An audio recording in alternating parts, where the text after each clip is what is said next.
Chapter 4: The Recluse. The cabin clung to the mountainside like a barnacle, its bio-grown walls seamlessly integrated with the living rock of the Swiss Alps. Dr. Aris Thorne approached through knee-deep snow, her breath forming crystalline clouds in the thin air at 4,000 meters. No paths led here, no records existed of its construction. It was as if the building had grown from the mountain itself. The door opened before she could knock. Dr. Kamal Rashid stood in the doorway, and Aris had to suppress a gasp. At 190, he should have been among the oldest humans alive, a testament to Khronos' gift of extended life. Instead, he appeared to be perhaps 60, with the kind of vigorous health that belonged to someone a century younger. But his eyes held depths that spoke of watching the world change for nearly 2 centuries. Dr. Thorne, he said, his voice carrying traces of the accent he had been born with in pre-Khronos Cairo. You look exactly as I expected. Please, come inside. The altitude affects even the enhanced physiology if you're not accustomed to it.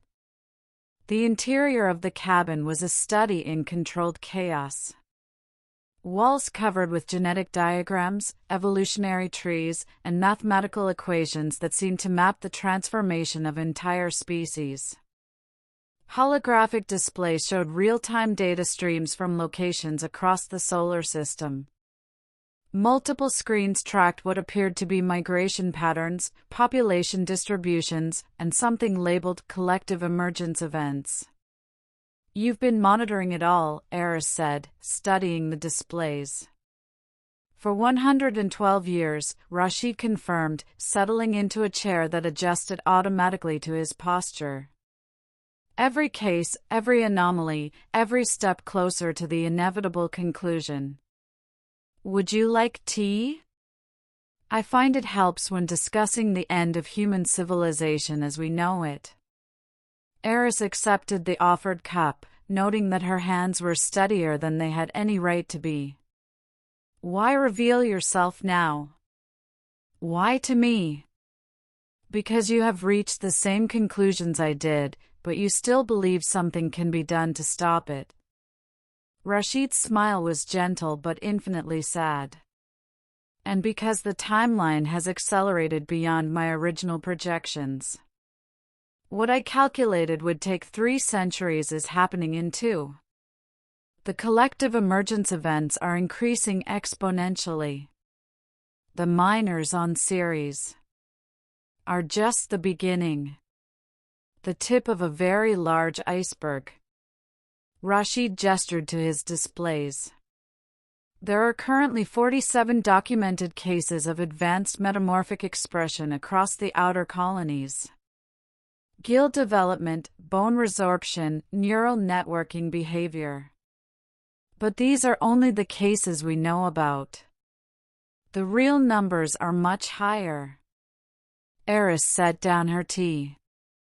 How much higher? My conservative estimate suggests that approximately 12,000 individuals currently alive are in various stages of the transformation. Most don't realize it yet, as the early phases can be mistaken for normal aging processes or environmental adaptations. 12,000. The number hit her like a physical blow. That's not a medical anomaly. That's an evolutionary event. The largest metamorphic transition in chordate history. Rashid stood and walked to a wall display showing a complex molecular structure. Let me show you something that wasn't in the archives. The hologram rotated, revealing intricate protein configurations that Aris recognized as genetic regulatory mechanisms.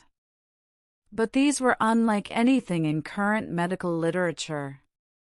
This is what Khronos actually does, Rashid explained. The official story is that it targets cancer-causing genes.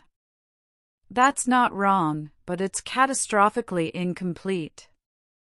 These neoteny lock genes don't just prevent cancer, they prevent completion of the chordate metamorphosis that should occur at the end of our natural lifespan. Should occur? Humans, Dr. Thorne, are not just evolved apes. As mammals, vertebrates, and chordates, we are larval tunicates who never underwent metamorphosis. Our entire evolutionary history is a prolonged larval stage. His fingers dance through the hologram, highlighting specific genetic sequences.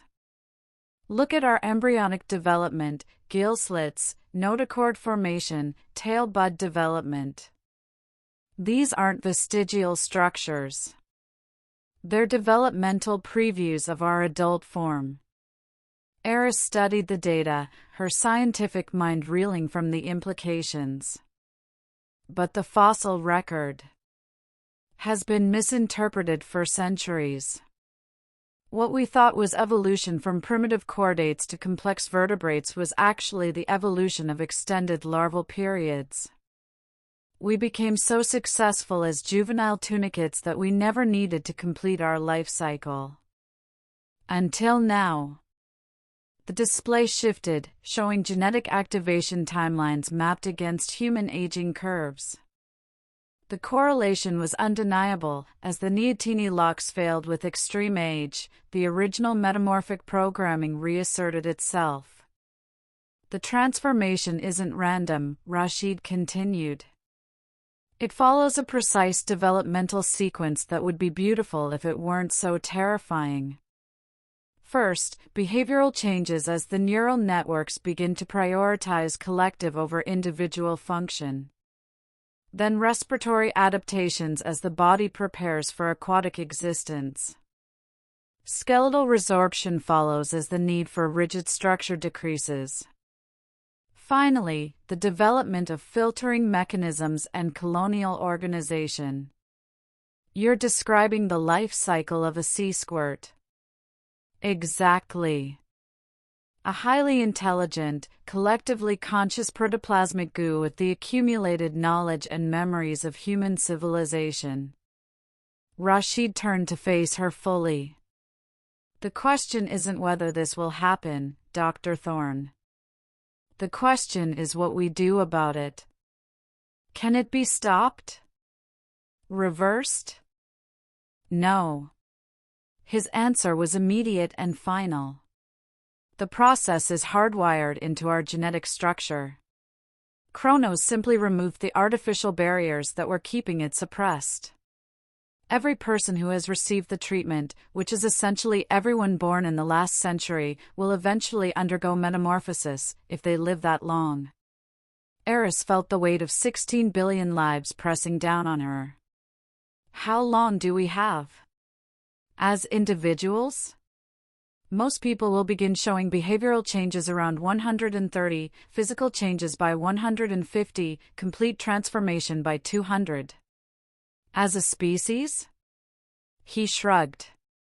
Perhaps 50 years before the collective entity hubs become the dominant form of human consciousness. Collective entities?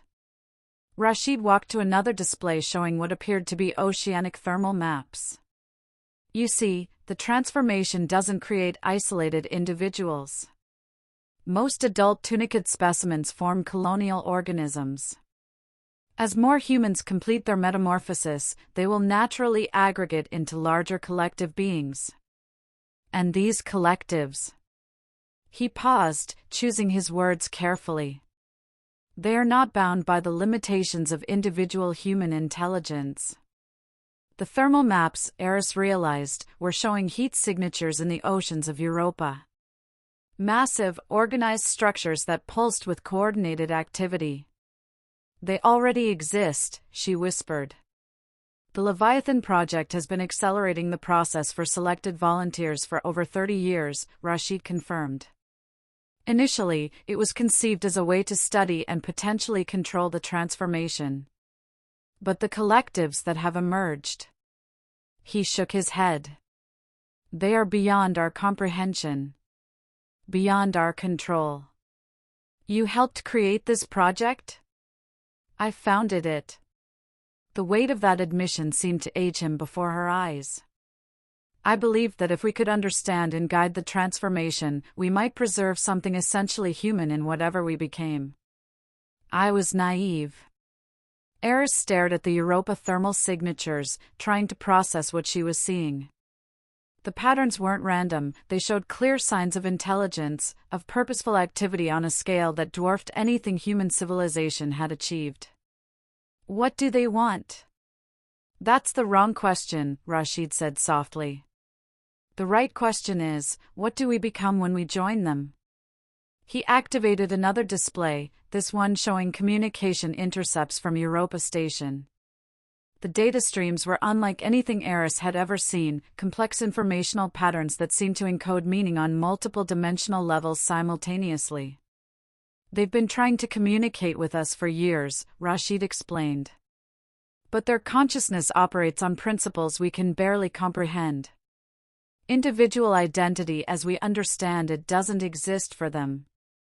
They are a single mind made up of formerly human components, with access to all the memories, knowledge, and experiences of every individual who has joined the collective.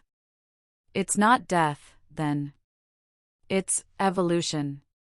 Perhaps. Or perhaps it's the ultimate loss of everything that makes us human. Rashid's expression was haunted. I created the Leviathan Project to find out.